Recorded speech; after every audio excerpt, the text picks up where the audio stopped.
जय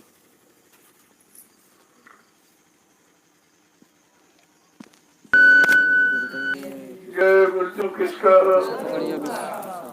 जय गुरुदेव नाम किसका, प्रभु का प्यारा नाम। सभी संत महापुरुषों के वचनों का बड़ा प्रभाव है। इस कलयुग के जीवों के लिए उनको शारीरिक और आत्मिक लाभ देने के लिए उनके वचन दया का काम करते हैं। बिना दया के न इधर का काम न उधर का होगा। जीव को दया चाहिए और दया केवल जब दयाल देश से संत महापुरुष आए, उन्होंने दया का द्वार खोला। बाकी ये जितने भी आए सब दुआ कि राज और पाठ, धन और दौलत, मान और सम्मान पर पत्नी बाल बच्चे, लेकिन दया किसी को नहीं दिया, क्योंकि दया देने का अधिकार उनको नहीं है। जो दयाल देश से संत सदगुरु आएंगे वो दया का भंडार लेके आते। जब दया का द्वार खोलते हैं तब जीवों को लाभ मिलता है, और ये अधिकार सच्ची में किसी को नहीं कि वो जीवों पर दया कर दे, उनके द्वारा किए गए पाप कर्मों की माफी दे दे, या उनकी जीवात्मा को जगा के परमात्मा से मिला दे। ये अधिकार केवल संसद को किसी को, और उस समय का एक ही आता। गुरु तो बहुत आए, लेकिन सदगुरु समय का एक ही आता है, और उनका एक ही काम है कि जीवात्माओं को जगाना और परमात्मा से मिलाना। और जो भी भूल चूक का ज्ञानता में जो पाप कर्म बन गया, सेवा के द्वारा उसकी माफी कराना। इसलिए कलयुग में सेवा का अंग प्रधान है। से विरह का अंग भी है, प्रेम का अंग है, विरह का अंग है, लेकिन सेवा का अंग प्रधान है। क्योंकि कलयुग का जीव इतना कमजोर है कि वो और कोई प्रेम का रंग या विरह का रंग तो ही नहीं सकता। इसलिए सेवा का रंग, तरह तरह की सेवा, जैसे तरह तरह से कर्म किए वैसी तरह तरह की सेवा, ताकि उसके किए गए कर्मों का निपटारा हो जाए। बिना कर्मों के भुगतान के कोई भी जीवात्मा काल माया के देश से जा नहीं सकती। काल ने इतना पहरा लगा रखा, इतना विकराल जाल बना रखा कर्मों का कि किसी जाल को जीव तोड़ ही नहीं सकता। इसलिए उन्होंने कहा, मैं कर्मों के जाल को तोड़कर सारी रूहों को, जीवात्माओं को उनके घर पहुंचाऊंगा। लेकिन जीव मेरे बच्चों को समझ ले, आदेश हुक्म का पालन करे और मेरी नीति रीति पर विश्वास करे, तो काम सब जल्दी हो जाएगा। नहीं तो किसी युग में यह काम किसी का नहीं हुआ। जो जीवाए बेचारे जन्मते मरते साथ समय निकल गया, लेकिन यह काम किसी का नहीं हुआ। यानी जीवात्मा कोई घर नहीं पहुंच पाई। अब जो भी कर्म किए उसके अनुसार पशुओं में, पक्षियों में, जंगली जानवरों में, कीड़े मकोड़ों में तो जन्म मिल गया, लेकिन और मानव तन भी मिला तो मानव तन के जानकर संत महापुरुष नहीं मिले, तो जीवात्मा का काम रहेगा उनका। मनुष्य शरीर पाकर भी अगर मनुष्य शरीर के जानकार और मनुष्य शरीर को चेतन का रूप देने वाली चेतन जीवात्मा का भी जानकार, जो दोनों तरफ की जानकारी लेके आएगा, वो मृत्यलोक में काल माया के जाल में फंसी जीवात्माओं का कल्याण करेगा, बाकी ये कल्याण किसी के उसका।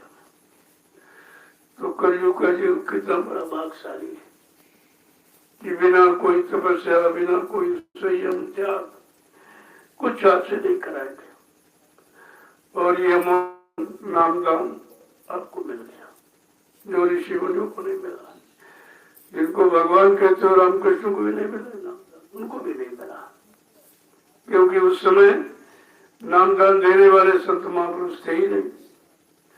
वो तो ऋषि मुनि योगी महर्षियों का समय था। वह मतलब यानी वह संसार में मान सम्मान राजपाट धन दौलत पा गए, तो फिर क्यों तब से राज तपस्या तो क्यों उन्होंने, जब शरीर इंद्रियों को कष्ट देकर तपस्या करोगे, तपस्या मतलब तपस्या, तपस्या मानी आशाएं इच्छाओं वासनाओं को तपा देना, जला देना, खत्म कर। तो शरीर इंद्रियों का काम किया तो शरीर इंद्रियों को जो लाभ है राजपाट धन दौलत मान सम्मान का मिल गया, लेकिन जीवात्मा से किया नहीं तो जीवात्मा को लाभ मिला नहीं। अब एक कलयुग में संत बनाए, मतलब यानी संत जीव हितकारी और नर्तन धनधारी, नर्तन शरीर धन के आने पर, क्योंकि अगर और कोई शरीर धारण कर ले तो आप बोली भाषा नहीं पहचान पाते। अब देखिए जीवात्माओं के लिए कितना कष्ट उठाया कि अपना वो खुशनुमा प्रकाश में चेतन देश को छोड़कर इस काल माया के गंदगी वाले देश में आ गए। किसके लिए? जीवात्मा और रूहों को लेने के लिए। इतनी बड़ी चिंता, अरे भाई चिंता माँ बाप को होती है बड़े बच्चे की, पड़ोसी को नहीं चिंता होती। इसलिए जितने भी लोगों से शक्तियां आई तो उनको तुम्हारी चिंता नहीं थी, तुम्हारी जीवात्मा की चिंता उनको नहीं थी, क्योंकि वो काम इनके बस का था। तो कहा जब आ गए तो उन्होंने अपना काम शुरू किया। जैसे काल शक्तियां आई, उन्होंने पहले तो समझाया बुझाया, साम दाम लालच दिया, भेदभाव की में उसने नहीं माना, उनको सजा मिली, वो नहीं माने ये सजा मिली। जब इस पर भी जीव नहीं माना तो अंततः दंड विधान, उसी दंड विधान को आप राम रावण संग्राम कर लो चाहे महाभारत कर लो, ये दोनों दंड विधान के प्रतीक हैं। उनको दंड किया, माफ नहीं किया, दंड, क्योंकि माफी का अधिकार उनको नहीं था। उनको तो समझाने बुझाने का अधिकार कि पहले जाओ जीवों को समझाना और न माने तुमको लालच देना कि अगर मान जाओगे तो तुमको राज मिल जाएगा, पाठ मिल जाएगा, धन दौलत मान सम्मान सब मिल जाएगा। इस पर भी अगर ध्यान न दें तो उनको समझाना कि देखो सतयुग में हिरण्यकश्यप नहीं माना तुम्हारा क्या, रावण नहीं माना तुम्हारा क्या, जरासंध नहीं माना तुम्हारा क्या। इस पर भी नहीं माने तो अंत में तुम दंड विधान ये मार काट बस यानी कर देना। तो जब जीव नहीं माने तो उन्होंने मार काट करके सब कल्याण कर दिया। अब मारना काटना कोई उद्धार तो नहीं, संहार उद्धार नहीं होता। संहार तो हत्या है, और हत्या का मतलब मृत्यु नहीं है, और उसे मृत्यु नहीं चलेगी। किसी को पार किया नहीं, कल्याण किया नहीं, उद्धार किया नहीं, कोई परमार्थी लाभ दिया नहीं, और मतलब यानी पृथ्वी में भेज दिया मार काट करके। इसलिए संत महापुरुष आए, उन्होंने एक काल का विधान ही खत्म कर दिया, मारना काटना नहीं, समझाना। देर तो इस बात की लग रही है कैसे चोर डकैत को गोली मार दो बहुत जल्दी, ये सुधार नहीं है। अगर उसको साधु बना दो ये सुधार है। और चोर डकैत कतरियों को साधु बनाना कोई सरल काम नहीं है, कठिन है, समय लगेगा। धीरे धीरे धीरे धीरे सत्संग बच्चों को सुनाते सुनाते सेवा का भाव पैदा करते करते सेवा में लगाते और नाम की कमाई कराते, तब इन जीवों को धीरे से खड़ा किया। अगर कोई समृद्ध शक्ति न होती तो कलयुग में काम बहुत मुश्किल था। जो कलयुग का जीव सबसे ज्यादा खराब, सबसे ज्यादा अत्याचार, अनाचार, पापाचार, व्यभिचार, सब जितने खराब कर्म सब करते। ऐसे खराब गंदे कर्म करने वालों को, गंदा खान पान करने वाले को, गंदी संग सोबत में रहने वालों को सुधारना बड़ा मुश्किल की बात है। रामकृष्ण तो नहीं सुधार पाए, उन्होंने मार काट दिया, लेकिन वो काल शक्ति थी, उनका काम था मार काट का। लेकिन दयाल मार काट नहीं करते, समझाते हैं, सब तरह से समझा बुझा कर धीरे से सेवा में लगाकर उसके पाप कर्मों को हल्का करो। जब पाप कर्मों का बोझा जो सिर पर आप लादे बैठे हो अनंत जन्मों का, वो धीरे धीरे धीरे धीरे हल्का करा देते। जब हल्का हो जाता तो जीव समझने लगता, वचनों को समझने लगता, धीरे धीरे शरण को पकड़ लेता है और नाम की कमाई में लग जाता। ऐसे मतलब यानी जीवों को जगा के उनका काम किया।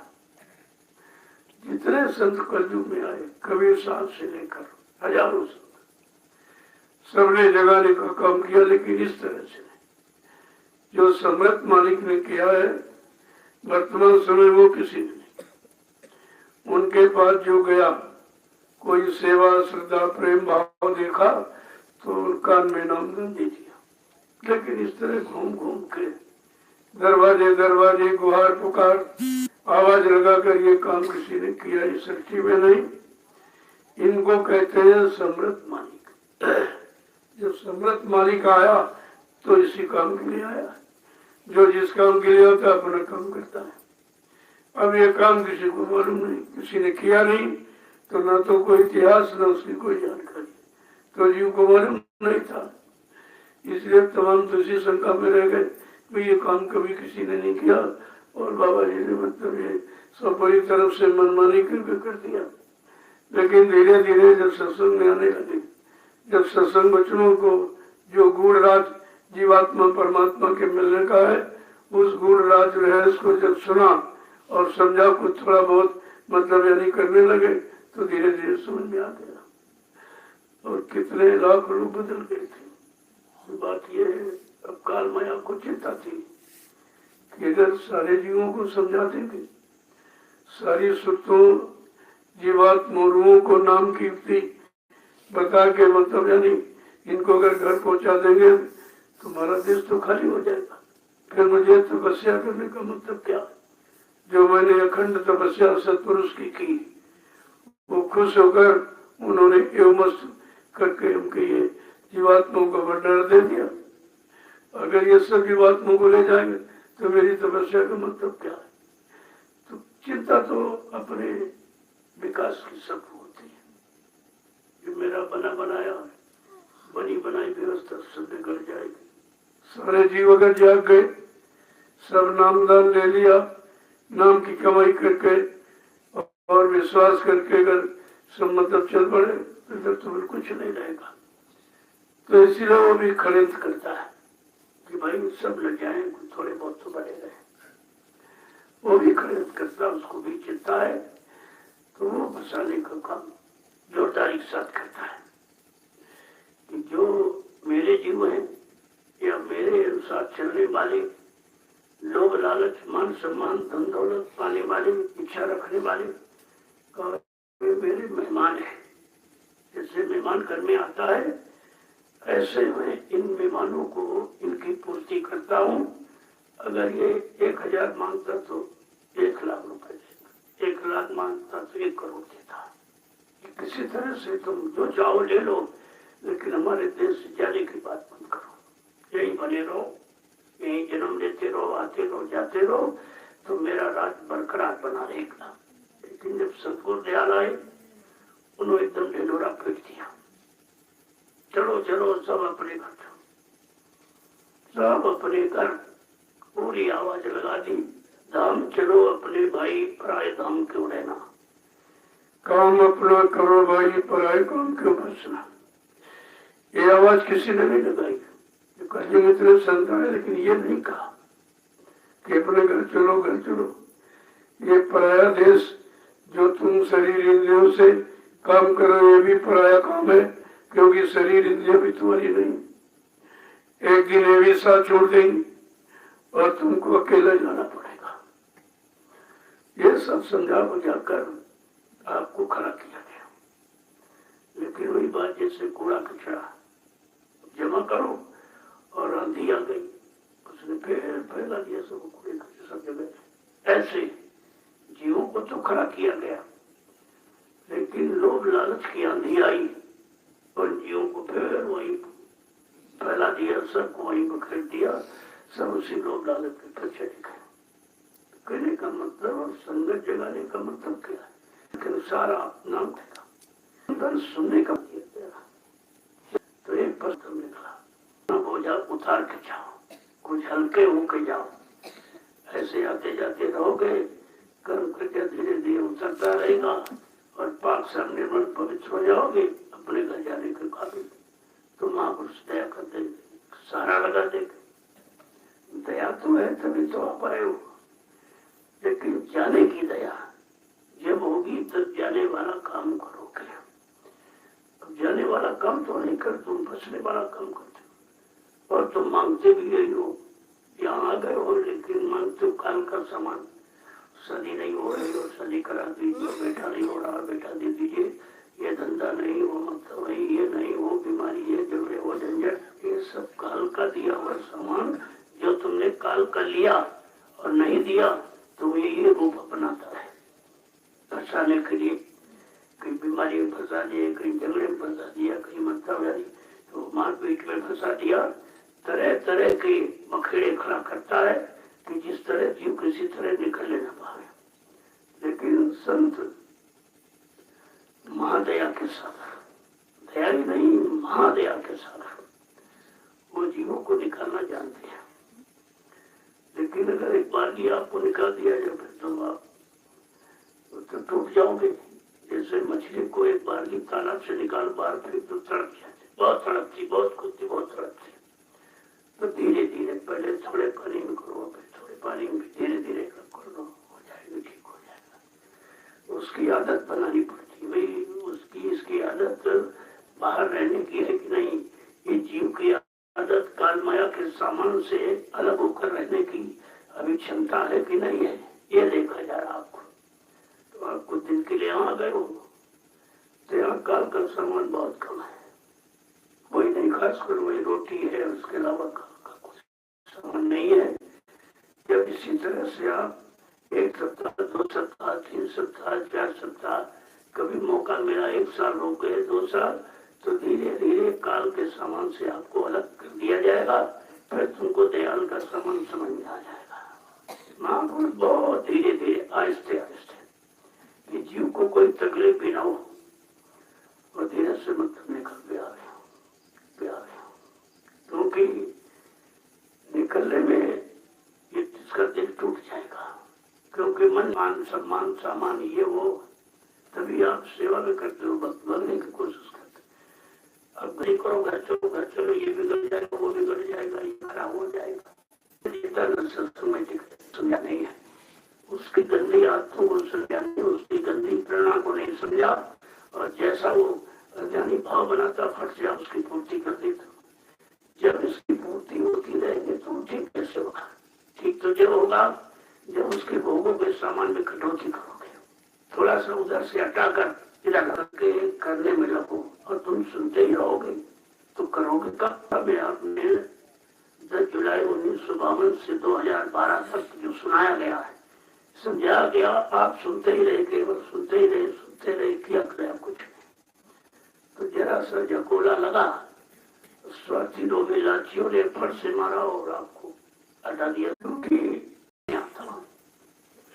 दया उनका स्वभाव है।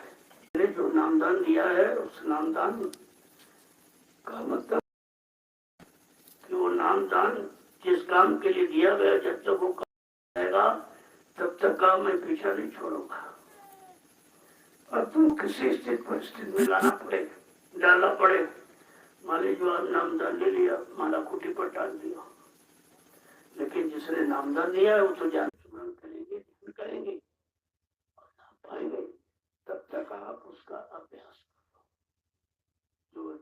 का समय है ये, जब तक नहीं जा रहा तब तक आप अभ्यास कर दे, अभ्यास करके मजबूत हो जाओ, धीरे से काम हो जाएगा। और अगर अभ्यास में भी गड़बड़ी करोगे तो फिर कैसे करोगे? इसलिए आपको नित्य सुबह शाम यहाँ अभ्यास के लिए ही बैठाना चाहता। अगर मन का अभ्यास इधर जो नाम से जोड़ा गया है अगर इसमें से हो जाए और उधर भोगों का अभ्यास खत्म हो जाए तो ये मन बहुत जल्दी मिलता। लेकिन इतना पुराना भोगों का नशा चढ़ा है, बार बार आपको नहीं ले जाता। जबकि जितने भोग करने वाले सब रो गए, उससे पूछो भाई क्या मिला, कहते कुछ मिला या कुछ नहीं, जो था वो भी चला गया। समझ में कब आया? जब सब खो बैठेगा, फिर होश कैसे मिले? जब समझाया जा रहा तब लोग क्या कहते हैं, बड़ा अहंकार में, जवानी में अहंकार, कहता हम भोग भोगने आए, वो सुनता ही नहीं है। लेकिन जब बुढ़ापा आया तब कह रहा भोगों ने हमको भुगत दिया। पहले तो अकड़ में कह रहा भोगने आए, और भोग करते करते जब सारी शक्ति खत्म हो गई तब पछता के रो के कह रहा भोगों ने हमको ही भुगत दिया। अगर यही बात सबके समझ में आ जाए, चलो कितने लोग तुम्हारे आगे चले गए, चले जा रहे हैं, कुछ लेके नहीं जा रहे, कुछ पाया नहीं, सिवा रोने धोने के सिवा कुछ नहीं, तो एक दिन तुम्हारी भी यही हालत हो, क्योंकि मृत्यु सबका पीछे कर रही, सबके सिर पे खड़ी है, इंतजार कर रही कितनी जल्दी तुम्हारी मौत, मेरा भोजन होता है, भोजन है तो अपने भोजन की तलाश सबको रहती है। इसलिए सत्संग वचनों को एक एक इसमें बहुत थोड़ा बोलता। वो तो जो आम सत्संग है 3-4 घंटे का होता, आम आवास लोगों के लिए, सब तरह के लोग वहां थे। लेकिन यहाँ जो हो रहा सत्संग ये सभी नहीं होता, ये खास प्रेमियों के लिए, जिनको अपनी आत्मा को जगाना है, परमात्मा से मिलाना और अपने पाप कर्मों की माफी कराना, उन प्रेमियों के वास्ते ये वचन प्रसारित किए जाते हैं। अब तुम अगर समझने लगो वचनों को तो सबसे बच जाओगे, काल की मार से बच जाओगे और नरकों से बच जाओगे, मतलब यानी सब तरफ से तुम्हारा बचाव होगा अगर तुम वचनों को समझने लगो। अभी तुम सुनते हो, समझते नहीं, ये कब तक सुनते रहोगे? 7 साल मथुरा में सुनने में गवा दिया, और 7 साल ये जो लीला का 7 बरस पूरे 8 लग गया, 60 और 7 67 वर्ष आपके जीवन के चले गए और समझ में अभी कुछ नहीं आ रहा। क्या समझाने वाला है, सब समझाते रहेगा और तुम सुनने वाले क्या सुनते रहोगे, करोगे कब? सुनाया इसलिए जा रहा कि तुम करने लगो, और नहीं करोगे तो सुनाना बंद कर देगा, फिर ये चीज तुम आपको मिलेगी। ये तो भी कृपा दया करके ये वचन आपको दिए, देखने आए वचन कहीं नहीं, तुम कहीं चले जाओ ये सत्संग आपको मिलेगा, ये रूहानी तरक्की हासिल करने वाला ये नहीं मिलेगा।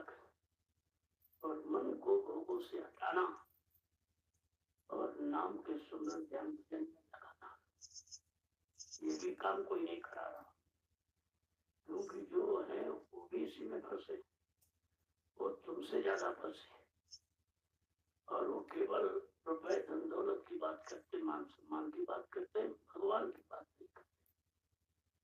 जितना भी काल के पुजारी है सब उसी की चर्चा करते हैं, लेने की बात करते, देने की बात, देने को उनके पास ही नहीं कुछ है। जिसने कमाया नहीं तो देगा क्या? जिसने नाम की कमाई की है वो देगा, जिसके पास कुछ कमाई नहीं वो तुम्हें से मांग रहा। जब तुम्हें से दान और दक्षिणा और सामान और सम्मान मांग रहा तो समझ में भिखारी है, तो मांगने का काम भिखारी और देने का काम दाता। तो दाता यहाँ कौन भी है जो तुमको दे दे? तो आपको ऐसे सदगुरु दाता के दरबार की तलाश करनी चाहिए कि जहाँ से हमको सब तरफ का मिले, सहयोग मिले, मतलब लाभ मिले हो तो ठीक है, और जहाँ से तुम्हारा सब कुछ जा रहा वहां तुम आस लगाए बैठे तो कैसे मिलेगा? जब वहां है ही नहीं तो देगा कौन तुम? लेकिन जीव इतना पुराना, इतनी पुरानी कालिक और काई चढ़ी हुई है तो उसकी समझ में नहीं आता, बार बार उधर ही जा रहा, जहाँ मार पड़ रही है, सामान ले रहा, धन दौलत ले रहा, मतलब सब कुछ ले रहा, उधर ही अभी रुकिए खड़ा है। ये नहीं समझ पा रहा कि यहाँ मिल नहीं रहा तो हम तो ऐसे दरबार की तलाश करें जहाँ हमको कुछ मिल जाए, हमारा कुछ काम बन जाए, हमको संतुष्टि मिल जाए। जब ये तभी का गुरु कोई खोज करो भाई, बिन गुरा कोई नहीं पाई, ऐसे समरस सदगुरु की खोज करो। जब उनकी खोज करो या बगैर खोज किए कहीं मिल जाए, तो कहा कि जब जब संत जगत में आवे, खोज भाग उनके ढिंग जाओ, आज रहो गिरो चरणों में, करो बंदगी निर्देन लाए। हो सकता तुम्हारे पर उनकी दया हो जाए, लेकिन इतना करना पड़ेगा। जब ये करने करोगे, ये करने तुमको सदगुरु से प्रेम सिखाएगी, सदगुरु में आस्था विश्वास पैदा करेगी, सदगुरु में लगाव पैदा करेगी। अगर ये नहीं है तो फिर कुछ नहीं होगा। इसलिए जब भी सत्संग में आओ, हमेशा ये सोचो सेवा भाव से। सेवा सेवा सबसे मुख्य है, क्योंकि जो जो आपने कर्म किए अच्छे बुरे, आप पुण्य, वो शरीर इंद्रियों से ही किए। जब तक शरीर इंद्रियों से उन पाप कर्मों की सफाई करने की युक्ति नहीं बताई जाएगी, तब तक ये पाप कर्म कोई हटा नहीं सकता। तुम कहो किसी को 1 करोड़ रुपए दो, कहो हमारा एक पाप काट दीजिए, ये काम कोई नहीं कर सकता। धन दौलत सामान दे सकता, लेकिन पाप कर्म नहीं कर सकता। तो आपको सोचना चाहिए, सबको दरबार में केवल दया दृष्टि से पाप कर रहे आप। कुछ आपको देना है, पैसा नहीं देना, ना कोई सामान देना, ना कोई धन दौलत देना, कुछ नहीं, सब कुछ लेना ही लेना है। अब लेने वाले तुम बन तो जाओ। एक तो आप लेना जानते नहीं हो, अगर दया करके दे दे तो आप रखना नहीं जानते, फिर दे दो। यही हुआ तो नामदान मेरा कितने लोगों ने लिया, अब कितनों ने संभाल के रखा, और कितनों ने उसका प्रयोग करके अपनी जीवात्मा को जगा पाया, पता चला किसी ने नहीं। जब जीवात्मा जगी नहीं तो इसका मतलब किसी ने नामदान दिया ही नहीं, केवल कानों ने सुना था, और सुनी सुनाई बात अक्सर भूल जाते हो। आंख का देखा तो नहीं बोलोगे, लेकिन कान का सुना बोल जाओगे। तभी तुमको नामदान दिया, कहा कि जीवात्मा जब उसके घाट पर नाम की कमाई जीवात्मा करेगी तो उसका दिव्य आंख का नाक खुल जाएगा। वो आंख खुलेगी तो वो उधर की तरफ देखेगी जहाँ सत्य ही सत्य है, झूठ का नाम निशान नहीं है, जहाँ सुंदरता प्रकाश के सिवा कुछ भी नहीं है। जब उधर की तरफ आंख खुलेगी देखेगी तब इधर का सब भूल जाएगा। नहीं तो जिन आंखों से आप देख रहे हो ये शरीर की है चर्म चक्षु, और जो कानों से सुन रहे हो ये शरीर का, ये इधर का देख सुन सकते हो, उसमें भी धोखा रहता है। लेकिन जीवात्मा की आंख का देखा सुना कभी झूठा, कभी धोखा नहीं हुआ, क्योंकि ये झूठ है, काल माया जो देख रहे हो आप सब झूठा। झूठा का मतलब जो तुम्हारे काम ना आए, तुम्हारे साथ न जाए, तुम्हारा सहयोग न करे, तुम्हारी जीवात्मा के लिए कोई मदद न करे, का ये सब झूठा है। तो ये सब जानकारी का नाम सत्संग है, और सत्संग कुछ नहीं। इसलिए जो बड़े बड़े कार्यक्रम होते हैं उनमें ये नहीं होता, और वहां इस तरह का लाभ नहीं मिलता, क्योंकि वहां केवल सत्संग वचन सेवा वहां कार्यक्रम में होती का है, केवल भंडारे वाले सेवा, बाकी कोई सेवा नहीं देते। और भजन भी वहां बहुत कमी लोग कर पाते, इतनी भीड़ भाड़ होती है, शोर शराबा भजन का होता। और यहाँ तुम्हारे तीनों काम हो रहे, आप सत्संग भी सुन रहे हो, भजन भी कर रहे हो, सेवा भी कर रहे हो। ये स्थान तुम्हारा तीनों काम की पूर्ति के लिए है, और तीनों काम जब करने लगो तो काम जल्दी हो जाएगा। क्योंकि अगर भजन ही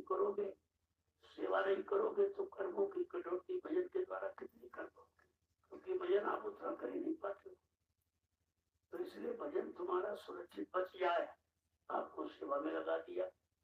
जो कर्म शरीर इंद्रियों से बुरा हुआ वो सेवा करके काट लो, भजन तुम्हारा बच जाएगा। जो 15-20 मिनट आप करते हो तो इसकी तो आपको चौकसी रखनी ही चाहिए। इसलिए आयो हो तो कुछ करके, कुछ उतार के, कुछ लेके जाओ। समझा करो, कुछ करके, कुछ उतार के, कुछ लेके चले जाओ। फिर मौका मिले फिर आ जाओ, फिर मौका मिले फिर आ जाओ। ऐसे जब आना जाना रखोगे तो संबंध पक्का हो जाता। अबे नाती रिश्तेदारी न जाओ तो 4 साल लोग कहते रिश्ते खत्म कर दिया। रिश्ते आने जाने से मजबूत होते हैं। और ये तो रिश्ता यहाँ का और वहां उधर का दोनों तरफ का है। और यहाँ आना जाना नहीं रखोगे तो रिश्ता कैसे चलेगा? कैसे गुरु से रिश्ता बनेगा? उस रिश्ते का लाभ कैसे मिलेगा? ये तो आने जाने से ही बनेगा। इसलिए कुछ सोच कर, कुछ सोच कर, कुछ समझ कर ये स्थान का चयन किया गया। ये 88,000 ऋषियों की तपोभूमि है। 88,000 ऋषियों ने तपस्या कर दी, उस तपस्या का लाभ उनको नहीं मिला। तपस्या से जमीन तो पवित्र हो गई, लेकिन इस पवित्र जमीन पर कोई भी पवित्रता का काम ही नहीं हुआ। तो इसलिए ये काम जो आप सेवा कर रहे हो, ये ऋषि मुनियों की तपोभूमि की मर्यादा, उनकी प्रतिष्ठा, उनको गौरव गरिमा को आप कायम कर रहे हो। ये 88,000 ऋषि से आप खुश हो जाएंगे तुम्हारे पास कि चलो मेरी तपस्या की हुई जमीन पर आज परमार्थ का काम हो रहा है, जीवात्मा को जगाने का काम हो रहा है, जीवात्मा को अपने घर पहुंचाने का काम हो रहा। काम मैंने तपस्या तो की हजारों वर्ष, लेकिन अपने जीवात्मा को नहीं जगा पाया कि ये नामदान समय था नहीं। तो उनको भी लाभ मिलेगा, तुमको भी लाभ मिलेगा। इतने बड़े काम के लिए आप आए हो।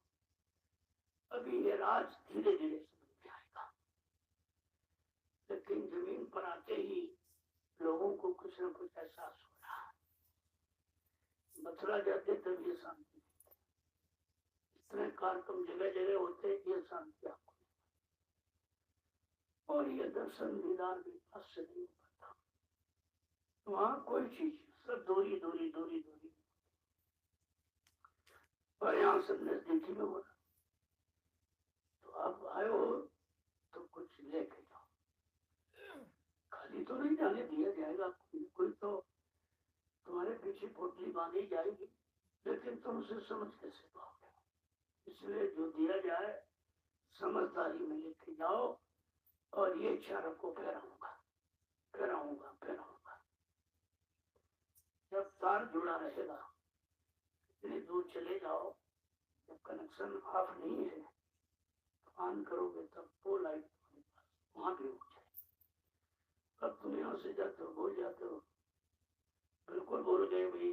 तो आपको याद रखना चाहिए, जैसे शाम हो ये याद रखो कि वहां घंटी से घंटा संग बज गया होगा। अब प्रेमी मतलब सुमरन ध्यान भजन पर बैठे, जब 1 घंटा हो जाए फिर सोचो अब सत्संग हो रहा होगा। सुबह जब फिर आओगा, सुबह भी उत्तरगामी सुमरन ध्यान भजन, इसके बाद सब प्रेमी सेवा कर रहे होंगे। अगर यही दिनचर्या अपने परिवार की आप बना लो तो फिर तुमको यहाँ वहां में कोई फर्क दिखाई नहीं देगा। लेकिन कलयुग में बनना असंभव है, इतना माहौल खराब है, आस का, पड़ोस का, इसका और उसका, सबका। जो तुम्हारे जिनको नाते रिश्ते बना के जोड़े वो भी तुम्हारे से अलग ही है। यहाँ सब विपरीत माहौल है। तो जगत भगत का, संसारी का और भक्त का बड़ा बैर भाव, क्योंकि भक्त अपनी भक्ति में मस्त है, अपने भगवान में मस्त है, और संसारी भोगों में मस्त है। कितना अंतर है। इनका बह रहता है, ना उनकी बात को मानना चाहते, ना इनकी को मानना चाहते, दोनों विरोधाभास है। लेकिन जब यहाँ आओगे, सत्संग सुनोगे तो धीरे धीरे तुम्हारा बैर भाव भी निकल जाएगा। कहा नहीं भाई सच्ची मालिक है, चलो इनको भी कुछ बताओ समझाओ, कुछ इनको भी ले चलो। जैसे आप 25 नए आदमी अगर ले आए तो नाम दान का खर्चा हल्का हो जाता। 25 आदमी जब नए हो गए तब आपके नाम दान का खर्च हल्का हो जाएगा। इतना काम तो आपके लिए बहुत जरूरी है। और जब तुम ही नहीं आते तो दूसरों को कैसे ला पाओगे? तो बड़ी तकलीफ बड़ी मुसीबत ये। अरे मैं मुसीबत तकलीफ तो वही है जहाँ से कह रहे हो। जब जान गए यहाँ बड़ी मुसीबत है, बड़ी दिक्कत, बड़ी अड़चने हैं, लोग आने नहीं देते, रोकते टूटते हैं, तो फिर अच्छा कहाँ मिलेगा? अब बुरे में बैठे होकर भी बुराई को नहीं समझ पा रहे। तुम्हारी भलाई वहाँ कुछ नहीं, लेकिन आप समझ नहीं पा रहे हो कि हमारी भलाई कहाँ, हमारा लाभ कहाँ, हमको कहाँ रहना चाहिए, कितना संबंध स्थापित करना चाहिए, कुछ नहीं आपको मालूम। केवल अब यहाँ आए हो तो वहीं का रोना रो रहे हो। ये पड़ोसी नहीं ठीक हो, पति नहीं ठीक हो, पति नहीं ठीक हो, बाल बच्चे नहीं हो, ये नाते हो, ऐसा ये सब। तो जहाँ हो वहीं तकलीफ बता रहे, इसका मतलब तकलीफ में आप रह रहे हो। और तकलीफ दूर कहाँ से हो गई, इसलिए आप यहाँ सुना रहे हो। अगर इस दरबार से तकलीफ दूर हो तो कोई नहीं सुनाएगा। जब आपको पता चल गया ये संपूर्ण तकलीफ मुसीबत दूर करने का स्थान, तो फिर इसको छोड़ते क्यों? इसी को पकड़ लो, सारी समस्या का समाधान हो जाएगा। लेकिन तुम्हारा मन अभी वही फंसा हुआ। कहा सो जूते खाए तमाशे घुस के देखे, कितनी मार पड़े, कितना कुछ हो, लेकिन आया सिर्फ बिगाड़ा ही बिगाड़ा है। तुम बना सकते हो, तुम्हारे पास बनाने की क्या था? अगर आपको रोका जाए कि नहीं अभी नहीं जाओगे, तो समझ लो कोई कोई नाराज है, कहीं न कहीं आपका नुकसान होना है, या कोई रास्ते में दुर्घटना होनी है, इसलिए आपको मना किया जा रहा, आज नहीं भाई कल जाना। लेकिन आप तो जानते नहीं, जल्दबाजी करते जल्दी जाए, बहुत दिन हो गए, 20 दिन हो गए, 25 दिन हो गए। अरे सारा जीवन बिताए हो तब कभी गिनती की चाहिए? सारे जिंदगी के सारे महीना दिन सब यही कमाए हैं, और जब सत्संग में आए जहाँ से सब कुछ मिला वहां गिनती करते हो, 20 दिन हो गए, 25 दिन हो गए। कहने का मतलब अभी समझ नहीं है कि लाभ कहाँ है, कि लाभ कहाँ है, हानि कहाँ, और हमारा परमार्थ कहाँ से बनेगा और कहाँ से बिगड़ेगा। अगर ये सब समझदारी आ जाए तो सत्संग की जरूरत, यही तो सत्संग है। जब तक ये नहीं समझ में आए कि सत्संग आपको बराबर दिया जाता है, तो दिया जा रहा तो आप ले तो लो, लेकिन हम देते हैं तुम सुनते चले जाते हो, देते नहीं, लेके घर घर पहुंचते ही नहीं, पीछे में देते हो आप। तो जब भी आओ मौका मिल जाए, हमारी की दया हो गई, आ गए, आपने कहा यहाँ सकते थे, ये जंगल में कोई नहीं आता, लोग दिन में डरते थे, इतना भीषण जगत है। और आज क्या से क्या हो गया, ये है सतगुरु की दया। दया में क्या नहीं हो सकता, लेकिन दया को समझना हर जीव के बस की बात नहीं है। जब धीरे धीरे धीरे दया में जुड़े रहोगे, अपने मन में कोई शंका नहीं, जो हो रहा सब अच्छा हो रहा, हमारे हित के लिए हो रहा, हमारे भले के लिए हो रहा, हमारे कर्म काटने के लिए हो रहा, तब शंका रहेगी नहीं। लेकिन मन का स्वभाव है शंका करना, अपनों में, पड़ोसियों में, इनमें और उनमें सब, और इसी शंका में तुम्हारा अमोलक सुख खो देता है। और तुम इधर उधर कहते हो ये ठीक नहीं, वो ठीक नहीं, वो खराब, ये खराब, लेकिन ये कभी नहीं कहते हमारा मन ही खराब है। ये मन खराब ही क्यों सोचता है, ये दूसरे में शंका क्यों करता है, अच्छा क्यों नहीं सोचता है? इसका मतलब है अच्छाई पकड़ना मन का स्वभाव नहीं है, बुराई पकड़ना मन का स्वभाव है। लेकिन जब जब सत्संग वचनों को पकड़ा दिया जाएगा तो ये बुराई धीरे धीरे निकल जाएगी। लेकिन बिना सत्संग के मन की एक भी बुराई कोई निकाल ही नहीं सकता। कितना ज्ञानी ज्ञानी विज्ञानी बन जाए, धनवान बलवान बुद्धिमान बन जाए, लेकिन मन की मतलब यानी बुराई निकालना बड़ा मुश्किल है। ये तो जहाँ पर कृपा भई सतगुरु की, वही हुए निहाल, और बाकी फंसे काल के जाल।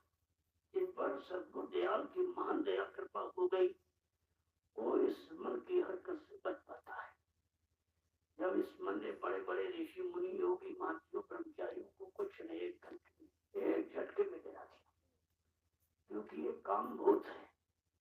ये भूत सवार हो जाएगा अंधा, आपको कुछ नहीं दिखाई देगा, कुछ देखने नहीं देगा कि हमारा भला है कि हमारा नुकसान है कि हमारा आगे भविष्य बिगड़ेगा कि बनेगा, ये देखने ही नहीं देता है। और काम बहुत सुपर है, सारी सृष्टि काम की तो बनाएंगे, और जब सारी सृष्टि उसी की बनाई है, उसी सृष्टि में आप रह रहे हो तो तुम काम से कैसे बचोगे।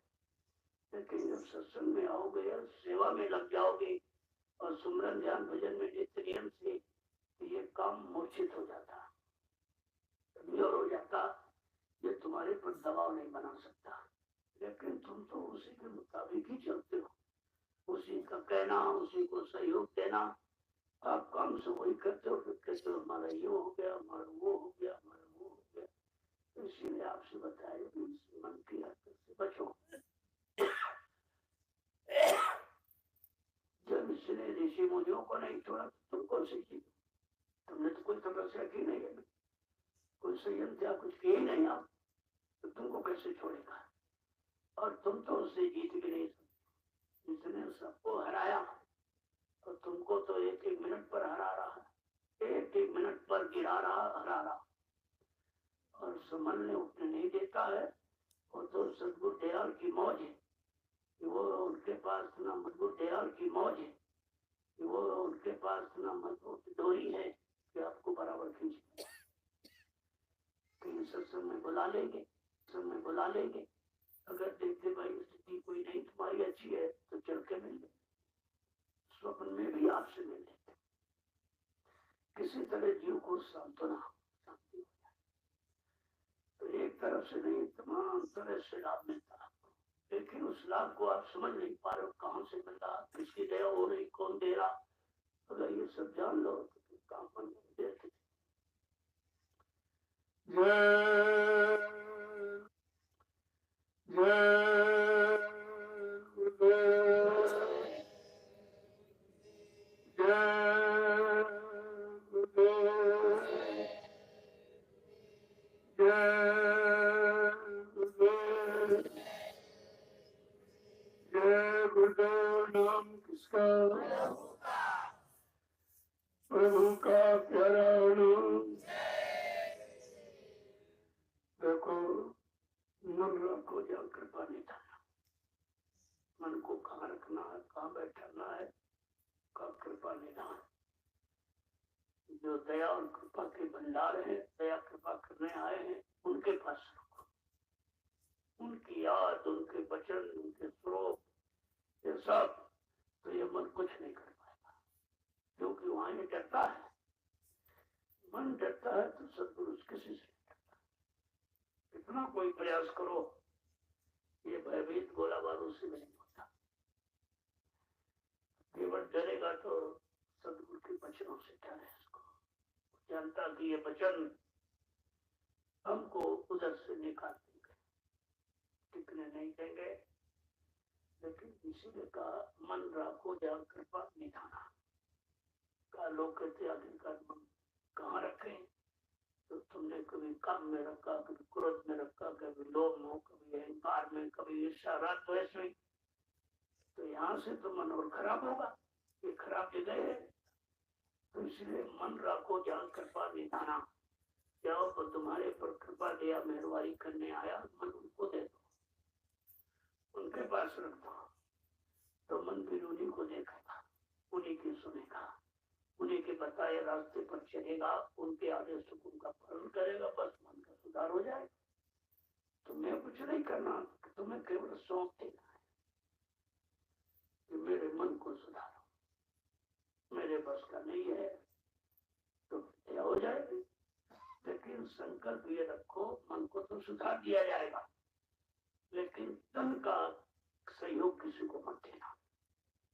जब तन का साथ दे दोगे तो कुछ नहीं होगा, तो ते मन सब कुछ कर डालेगा। अगर तन तभी का मन जाए तो जान दे, कस के राख शरीर, उतरी पड़ी कमान से कभी न जा देती है।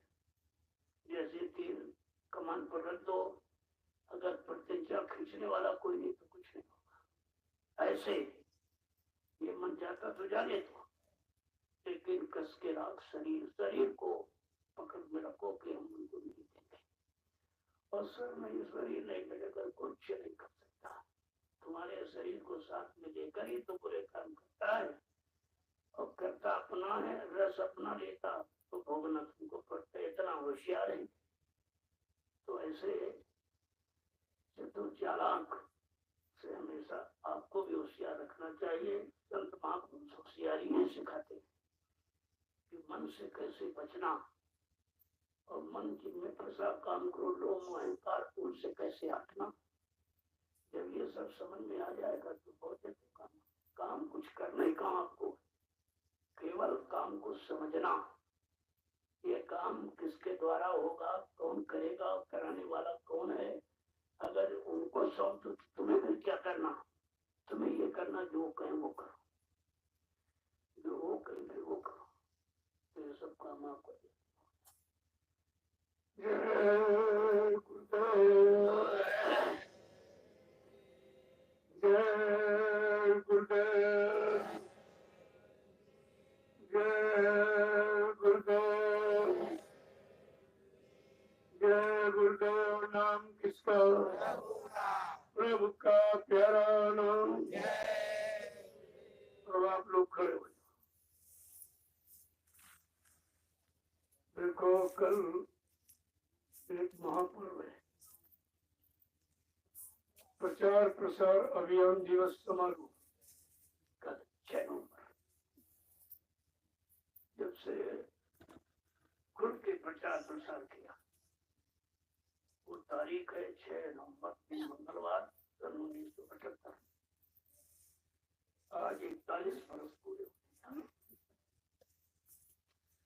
तो उसका ये समारोह है, कल आप मनाएंगे। भंडारों की व्यवस्था संध्या दी गई है, और कल सत्संग इसी विषय पर होगा।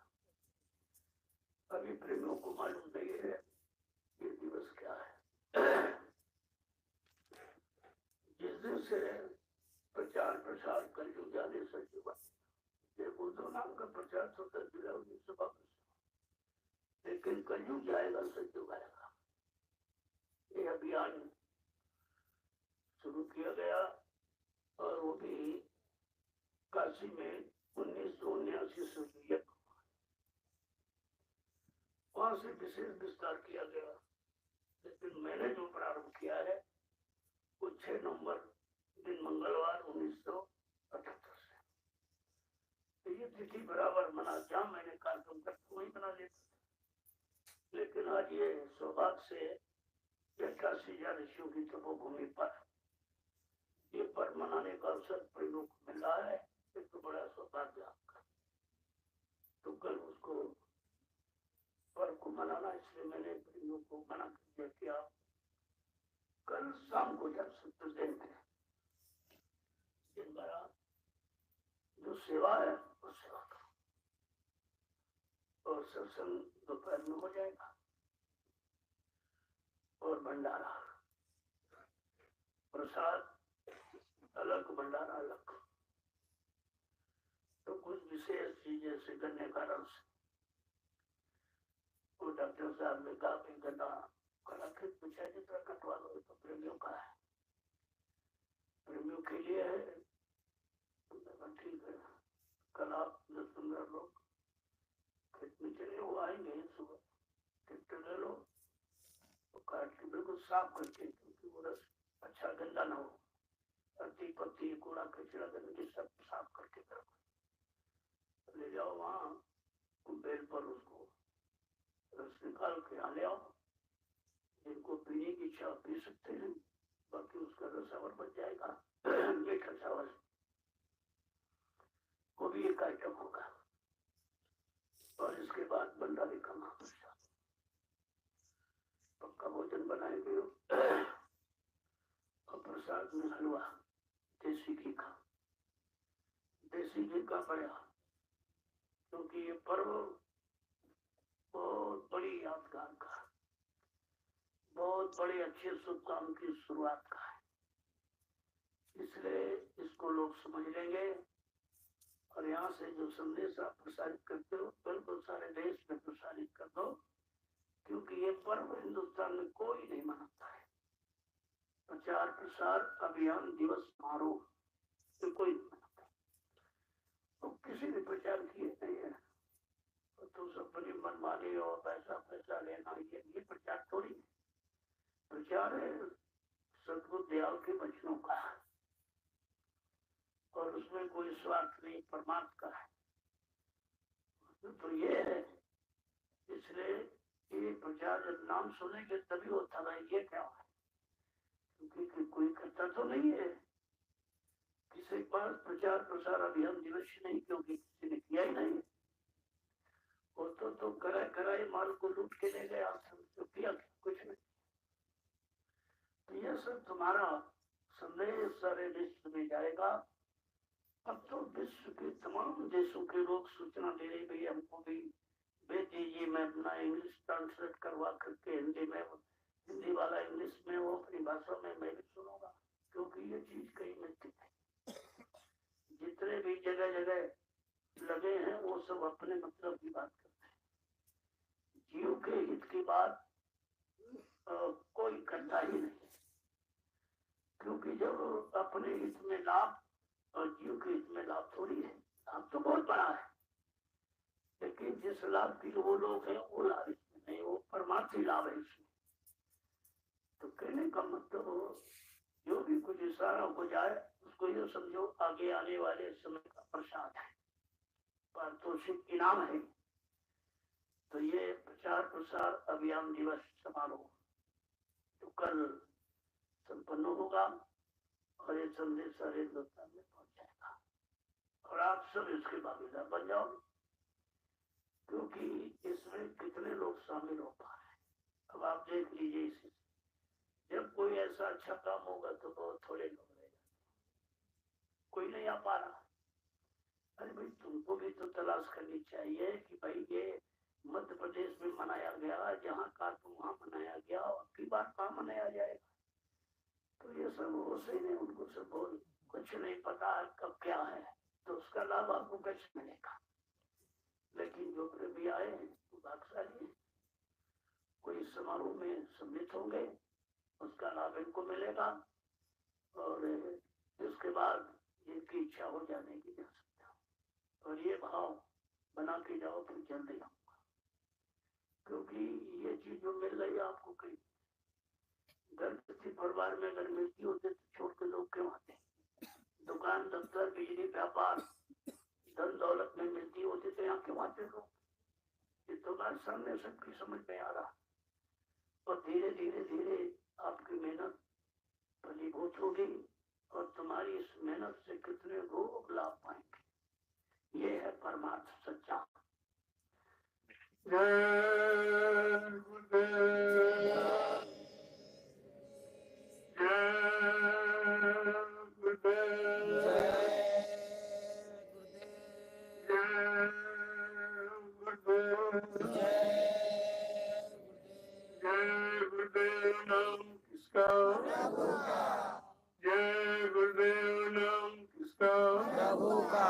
प्रभु का प्यारा नाम। जय जोर से बोलो जय, सब मिल बोलो जय, बोलना होगा जय गुरुदेव, सभी से बोलो जय गुरुदेव। दर्द हरेंगे जय गुरुदेव, कष्ट हरेंगे जय गुरुदेव, शांति भी देंगे जय गुरुदेव, सबके दाता जय गुरुदेव, सबके मालिक जय गुरुदेव, प्रेम से बोलो जय गुरुदेव। ये नाम नहीं इंसान का, ये नाम है प्रभु का। ये काम नहीं इंसान का, ये काम है प्रभु का। जय गुरुदेव। तो जो वचन मिल जाए ये समझो बड़ी बात। आगे का समय बहुत खराब आ रहा, बहुत कम लोग इन वचनों को सुन पाएंगे, और बहुत कम लोग शरीर से रह पाए। इसलिए जो समय घड़ी मिल जाए उसको ये समझो कि हमारा सौभाग्य, हमारे पर मालिक की दया हो गई, जो समय से आ गए क्योंकि वचन कहीं नहीं, हर जगह का सत्संग अलग होता है। आपका भंडारा अगर सुधी 10वीं का जो सम्राट मालिक को निजाम जाने का है, वो मतलब 3 दिसंबर को शोभा यात्रा और 4-5 की रात 12:00 पर और पूरे 6 दिन में चलेगी। फिर बात तो 7 को भी चल जाता है, नहीं तो पूरे इतने समय दिया जाता 8 तारीख तक, तो पूजा में ही जाता था। इतनी भीड़ होती है, पूरे समय कम मिलता, लोगों को नौकरी वाले हैं, उनको छुट्टी नहीं है, लेकिन पूजा वाले दिन सब समय निकाल के आते हैं और आना चाहिए, क्योंकि 2 महापुरुषों की दया, ये ऐसा पर्व है जिस पर्व पर 2 महापुरुषों की दया होती है। तो समय निकाल के सबको आना चाहिए, क्योंकि दया और कहीं नहीं मिलती। तुम कहीं चले जाओ, कहीं दया का नाम निशान नहीं है, लेकिन ये दया अगर सुधी 10वीं के नाम से जो है, ये 2 महापुरुषों की दया, जीव को कितनी बड़ी संभाल की शक्ति मिलती है, कितना बड़ा परमार्थी लाभ मिलता है, लेकिन जो बेचारा समझ नहीं पाता है, क्योंकि समझने का तरीका है सत्संग, सेवा और भजन, तो तीनों काम नहीं कर पाते, तो समझ कैसे आए। जय गुरुदेव, जय गुरुदेव, जय गुरुदेव, जय गुरुदेव। नाम किसका? प्रभु का, प्रभु का प्यारा नाम। जय सतयुग कौन लाएंगे? जय कृष्ण में शांति कौन लाएंगे? जय गुरुदेव। जन जन में प्रेम कौन लाएंगे?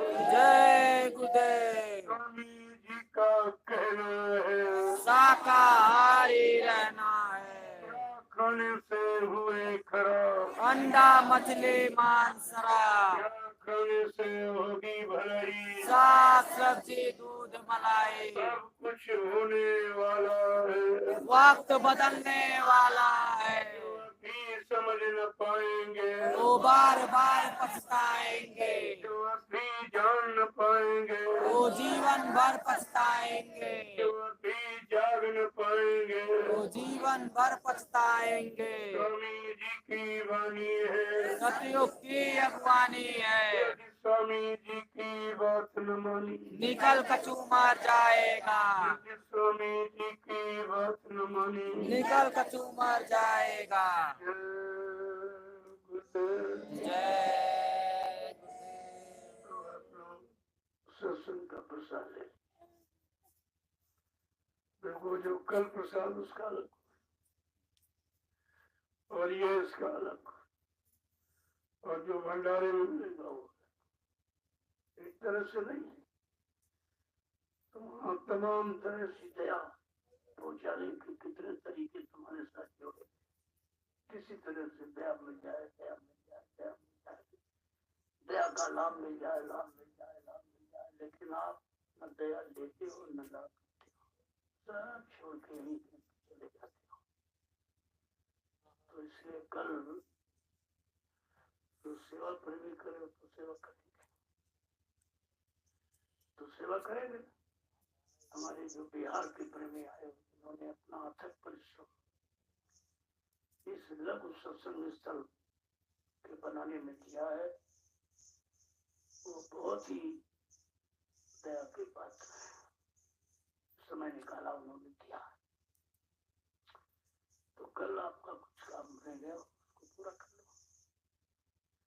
क्योंकि सत्संग और सेवा दोनों जब साथ में रहेगी तो जल्दी काम होता है। तो आपको सेवा नहीं छोड़नी है, सेवा बराबर करो, सत्संग लाउड स्पीकर से होगा, तुम्हें मिलेगा। और भंडारे का महाप्रसाद लेकर ही आप जाएंगे।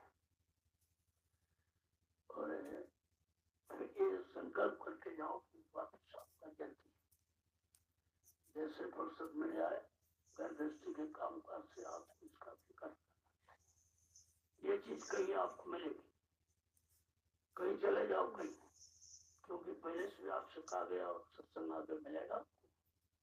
पहले तो कहा सर ये सत्संग नहीं मिलेगा, फिर कहा कि हाँ मिल भी सकता है।